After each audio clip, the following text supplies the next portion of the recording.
Can you imagine creating a game so good that it becomes a genre in its own right? Few studios can boast that feat, and that's actually quite normal. As time goes by, the possibility of innovation seems to diminish. We naively imagine that everything has already been done. Concepts, themes, playstyles, you feel like you've reached a dead end, and whatever the idea, it seems to have already germinated in someone else's mind. But sometimes you come across something special, a work that arouses your curiosity in so many ways. We come face to face with something unique, as singular as it is creative, and we can't help but marvel at what we see. And in this video, we're going to talk about just such an anomaly, Dark Souls.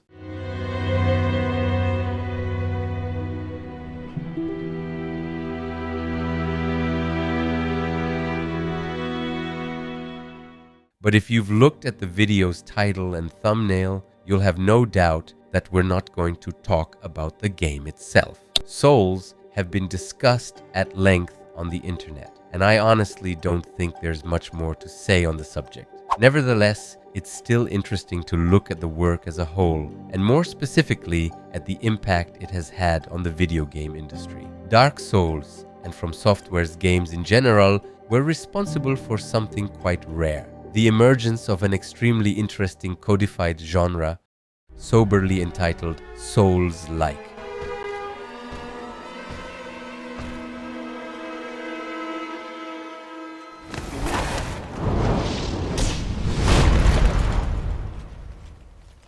But before we understand what a Souls-like is, a little history is in order. In 2009, a certain Demon Souls was released on the PS3, a game created by a small Japanese studio called From Software. Until then, this firm had been known for its King's Field series, dark FPSs set in a medieval fantasy universe, and also for Armored Core, a typically Japanese mecha saga where the emphasis is on action. But with Demon Souls, From Software seems to have created something new. The medieval fantasy universe is still there, but the studio has completely revised its gameplay. Gone is the first-person view, replaced by a more immersive third-person view. The title's ambiance is also very dark, with an air of mystery about it. You can feel the dark fantasy aspirations of Berserk. The title is also very cryptic, and its story is told largely through scenery, descriptions, and the rare dialogues we have with NPCs. No element is left to chance, and despite a rather slow style of play,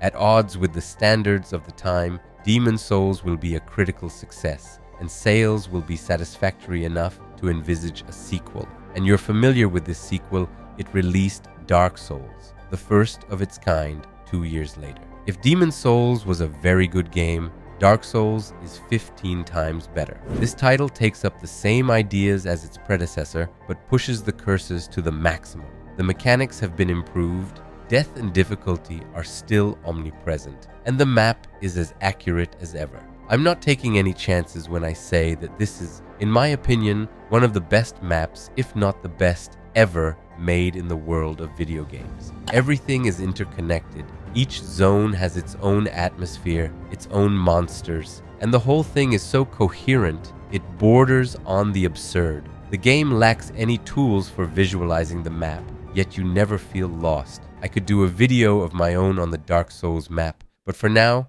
let's refocus on the subject at hand. This first Dark Souls opus will cause a sensation. It will be unanimously recognized as one of the best games of 2011 and, more generally, of the 2010-2020 decade. Critics rave about it, and audiences revel in gameplay that's as demanding as it is punishing. Dark Souls is an experience in its own right, and players are well aware of this. This is the first time they've been confronted with a work of this caliber. The narrative, the difficulty, the gameplay, it all feels new, a novel formula that, until now, had never occurred to anyone. Although games such as Shadow of the Colossus and Nier have played on this mystery card, it was Dark Souls that brought this formula to light to the point where other studios were inspired by the title. And it was from this point onwards that we saw the emergence of other games based on the aesthetics, mechanics,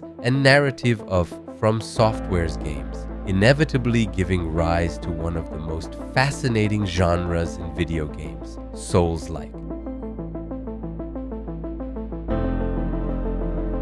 You've probably heard the term like before, whether it's Doom-like, GTA-like, or rogue-like.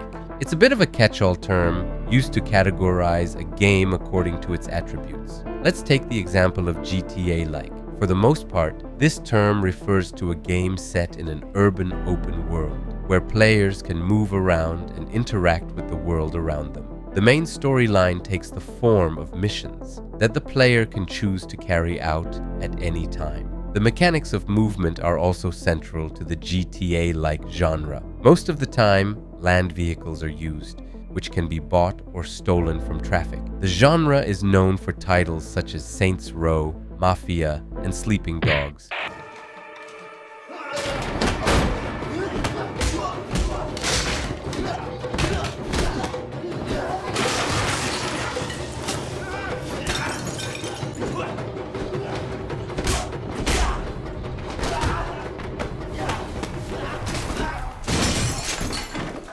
Popular games that take the GTA formula and apply the studio's own concepts and mechanics. So, for Souls-like, it's much the same thing. Games of this type use the codes established by the original medium, but what's so special about them? To be honest, that's a more complex question than it sounds. But to keep things simple, let's just take a few elements that characterize the genre. First of all, difficulty. A Souls-like game has to be difficult, but this difficulty is very specific to the genre. There's often a die and retry system, meaning you have to die often to learn from your mistakes, and also a punishing dimension where the slightest misstep can result in your death. In Souls-like, difficulty is defined more by a certain requirement than by sheer hardness. The monsters and bosses we come up against very often work in patterns, and this die and retry dimension allows you to assimilate them. This is what we might vulgarly call learning through failure. Another important point in this genre is exploration.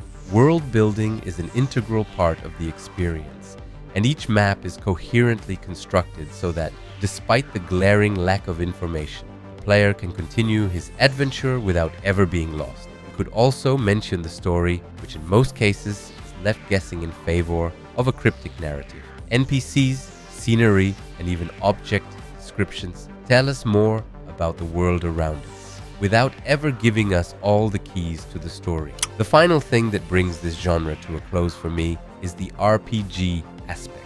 You can customize your stats, change your weapons and equipment, and adopt your own style of play.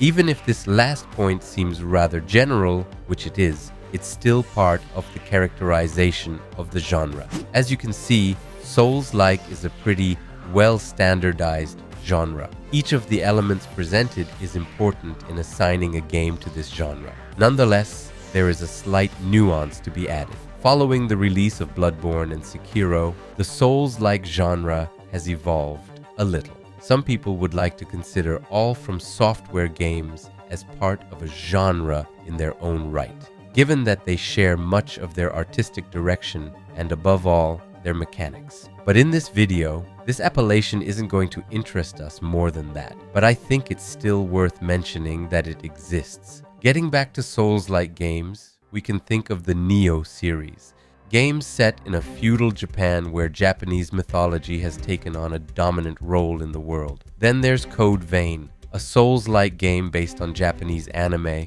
or The Surge, set in a futuristic universe. This genre is first and foremost a recipe, the elements of which allow it to be interchangeable depending on the universe in which the title evolves. The difficulty and demands of the original medium can be transferred to any license. The most striking recent example is surely Lies of P, inspired by the tale of Pinocchio. It has all the elements of the folklore of which it is composed, all in a Souls-like style. The game is good in many ways, and is certainly one of the best Souls-like games released recently. But that doesn't prevent it from sometimes being too close to the original medium. The mechanics and storytelling are all points that can make you wonder about From Software's aspirations and titles. This is often the case with Souls-like games, as the genre is highly codified and, above all, tied to a particular universe. Seeing a game moving in the same direction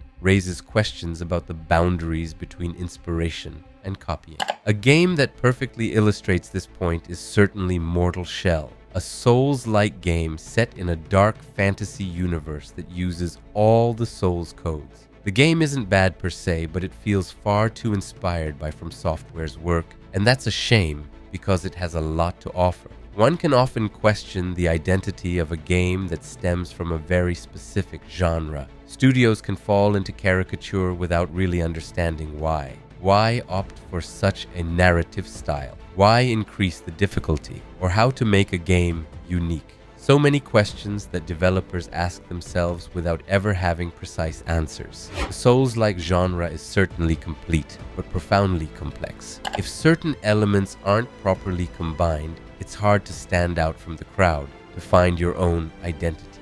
Difficulty, die and retry, and cryptic narratives are all part of the package. Adding these elements to any title won't make it a good Souls-like, and vice versa. Nonetheless, there are some works that manage to stand out. Examples include Blasphemous and Salt and Sanctuary, both of which are 2D but also very good. Blasphemous makes a point of having a very rich story and tells it in an innovative way throughout its adventure. Salt and Sanctuary and its sequel, Salt and Sacrifice, take all the elements of a Souls-like world, but once again add a very personal touch and are much more focused on gameplay and playability. These examples show that it's possible to break away from the basic material. The genre is more than just a formula to be applied. Souls-like is above all a way of looking at the medium, of taking the bold step of breaking away from an overly common aesthetic, of conforming to an art form that is increasingly open and accessible. Nevertheless, the genre is not elitist, and anyone can tackle it. It plays much more on the gamer's sensibilities than it does on video game proselytizing. But beyond the genre itself, it's interesting to consider the impact of Souls and, more generally, From Software's influence on the video game industry.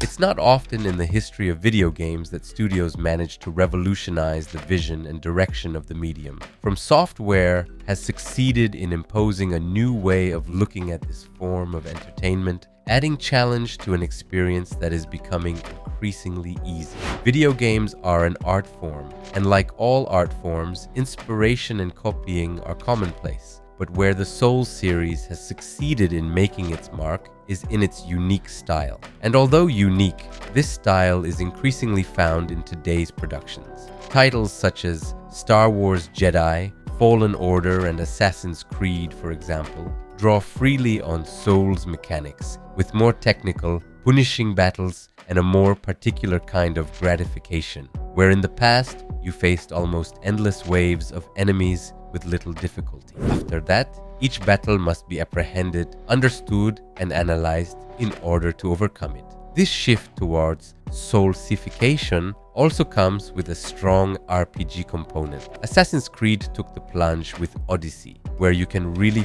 feel the inspiration of the Souls saga. Battles are more tactical and the progression curve a little more arduous.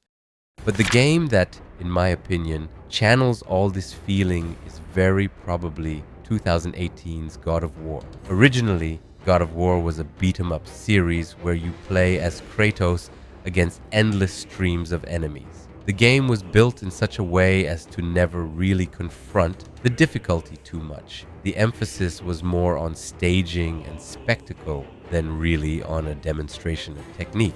But this 2018 opus takes a turn against all that. Its gameplay has been completely overhauled, moving from constant genocide to more complex combat, where timing, parrying, and learning patterns are an integral part of the experience. The game is deeply inspired by the Souls mechanics, and the fighting style, though more cinematic, is very reminiscent of From Software. In a way, these Souls-like elements have helped relaunch the God of War license. The 2018 title is incredible and splendid in many ways. and this change in gameplay has given the series a new lease of life. It's obvious that this change isn't the only reason the game has been so successful, but there's no denying that it played a part. God of War is probably one of the most striking examples of a game inspired by the Souls-like universe. But starting from this premise, we could find dozens, even hundreds of games using all the Souls elements, and that's actually quite normal. The games are so popular and well-loved that it's not uncommon to find them everywhere, from small-scale productions like Hollow Knight or Dead Cells to more imposing games like Assassin's Creed or God of War. These inspirations show that the video game landscape fluctuates enormously. One example is Metroidvanias, which have become a catch-all term for all 2D platformers with huge maps. Souls-like also suffers from this phenomenon to a certain extent. Souls mechanics are such an integral part of video games that the term Souls-like may seem dubious. Of course, for titles such as Lies of P or Lords of the Fallen, which are more directly inspired by From Software's work, this label seems to make perfect sense. But for other games, the question arises. Dark Souls has left such a mark on the industry that it has almost become a standard, a sort of storehouse from which ideas, concepts, and inspirations are plucked and adapted to one's own game, and few studios can boast of having created a game so good that it revolutionizes the way we look at this medium. As you can imagine, we could talk about this subject for hours. Souls-like is such a special genre that it would be impossible to sum it up in 15 minutes. But what it is even more special is the work behind it, Dark Souls. The Souls series is probably one of the most influential sagas in the video game world, on a par with Doom or World of Warcraft. Dark Souls changed video game standards forever. It redefined the way we see, interpret, and feel about the medium. Dark Souls is a classic, and nothing in my opinion explains that better than the emergence of Souls-like games. A deeply passionate gamer who, in a way, retraces the history of video games. You've probably guessed it by now, but I love Dark Souls. It's a game with which I've shared a rather special relationship for several years now. It's a title that has accompanied me and continues to accompany me in my video game adventures. A sort of all-purpose game, comforting and above all, very exciting. The aim of this video was to explain why this series is probably one of the most important in video gaming. From my point of view, of course. It has given birth to many other works, both incredible and splendid, deeply passionate titles that admire and respect the original work, games that go against the grain of a certain modernity rooted in a purely artistic vision of the medium. Thank you to Dark Souls for existing. Thank you to the From Software developers who bring this universe to life. Thank you to those who have created a new genre. And thank you to you for watching this video.